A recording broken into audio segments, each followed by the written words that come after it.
Thank you for that. I want to talk about iron and iron load.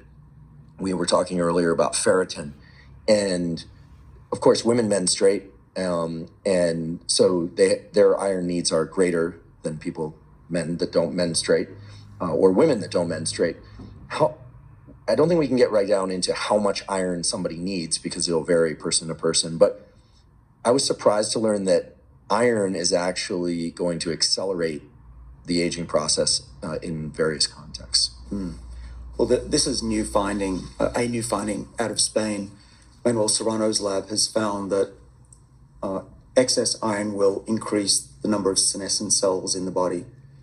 And senescent cells are these zombie cells that accumulate as you get older, and they sit there and they cause inflammation mainly, and also can cause cancer.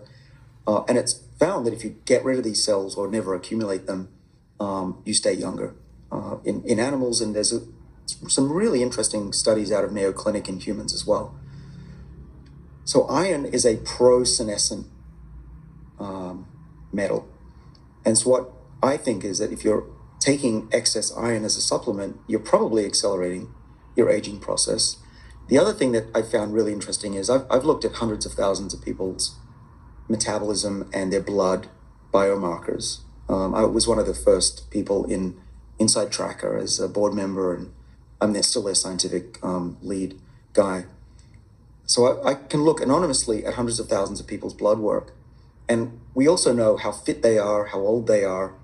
Some of them are marathon runners, some of them are CrossFit. And there's a signature of health that actually is different than your average person. Now, I'm not going to say bad things about MDs because a lot of my best friends are MDs and I work with them at Harvard Medical School. The issue, though, is that with MD training, there's a scale of what's normal. And if you're out of that normal range, something must be wrong. That's the paradigm that they work under. But first of all, everybody's different. And you want to know their baseline and track people over years to know what's normal for them. And what I find, for example, is people who are really healthy and live the way I do and have a diet that's fairly vegetarian, but not strict, still have slightly low hemoglobin levels, slightly low iron, slightly low ferritin, but we have super amounts of energy. We're not anemic, and we're getting along with great in life. But a doctor who just looks at that might say, oh, we need to give you more iron.